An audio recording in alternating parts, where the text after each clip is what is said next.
राजस्थान के education sector से एक बहुत बड़ी खबर आ रही है। एक ऐसी घोषणा हुई है जो हजारों लोगों की जिंदगी बदल सकती है और नौकरी की तलाश कर रहे लोगों के लिए नए रास्ते खोल सकती है। तो चलिए समझते हैं कि ये पूरी खबर आखिर है क्या। तो ये है वो बयान जो आज की चर्चा का सेंटर पॉइंट है।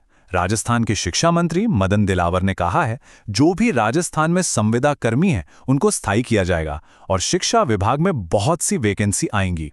अब सुनने में तो ये एक सीधी सी बात लगती है, लेकिन इसके दो बहुत ही महत्वपूर्ण पहलू हैं जिन पर हम एक एक करके बात करेंगे।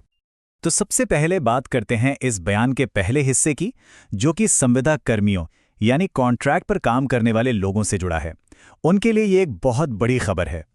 देखिए, ये एक बहुत बड़ा बदलाव है। अभी तक संविदा का मतलब था एक तरह की अनिश्चितता, नौकरी आज है कल का पता नहीं। लेकिन अब स्थायी होने का वादा किया जा रहा है, जिसका सीधा मतलब है जॉब सिक्योरिटी और स्थिरता। ये सिर्फ एक स्टेटस का बदलना नहीं है, बल्कि ये हजारों परिवारों के लिए एक बहुत बड़ी राहत की बात है। तो ये जो शब्द है स्थायीकरण या जिसे रेगुलराइजेशन कहते हैं, इसका असल मतलब क्या होता है? सीधी भाषा में समझें तो ये एक ऑफिशियल प्रोसेस है जिसे किसी टेम्परेरी कर्मचारी को परमानेंट कर दिया जाता है। इससे न सिर्फ नौकरी पक्की होती है, बल्कि बेहतर सैलरी, छुट्टियां और दूसरे फायदे भी मिलते हैं जो एक परमानेंट कर्मचारी को मिलते हैं।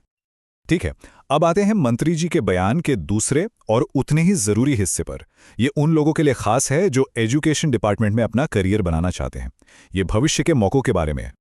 यहां पर इस शब्द पर गौर करना जरूरी है, बहुत सी।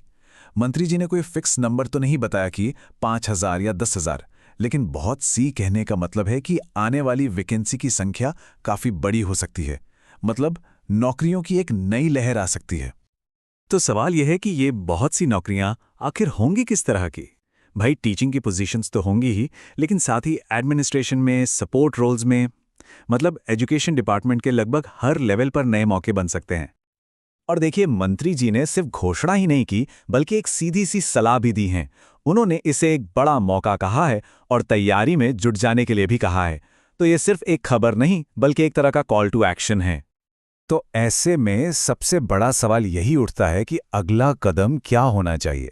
अगर ये सच में इतना बड़ा मौका है, तो इसे हाथ से जाने ना देने के लिए क्या करना जरूरी है? मंत्री जी के ही शब्दों को पकड़ें तो जवाब है, तैयारी में लग जाओ। और इसका सीधा मतलब है कि सबसे पहले तो यह अंदाजा लगाना होगा कि सिलेबस क्या हो सकता है। फिर पढ़ने के लिए जो भी अच्छी किताबें और रिसोर्सेज हैं, उन्हें इकट्ठा करना होगा। और सबसे जरूरी, लगातार प्रैक्टिस शुरू करनी होगी, क्योंकि मौका जब आएगा तब तैयारी का टाइम नहीं मिलेगा। तो अगर पूरी बात को समेटे तो इस एक घोषणा में दोहरे वादे छिपे हैं। एक तरफ जो लोग पहले से सिस्टम में हैं, उनके लिए सुरक्षा का वादा, और दूसरी तरफ जो सिस्टम में आना चाहते हैं, उनके लिए भविष्य में मौकों का वादा।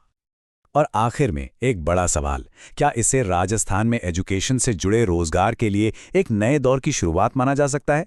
जाहिर है, असली तस्वीर तो तभी साफ होगी जब ये वादे जमीन पर उतरेंगे। लेकिन हाँ, ये एक बहुत ही महत्वपूर्ण कदम जरूर है। इस पर सोचना तो बनता है।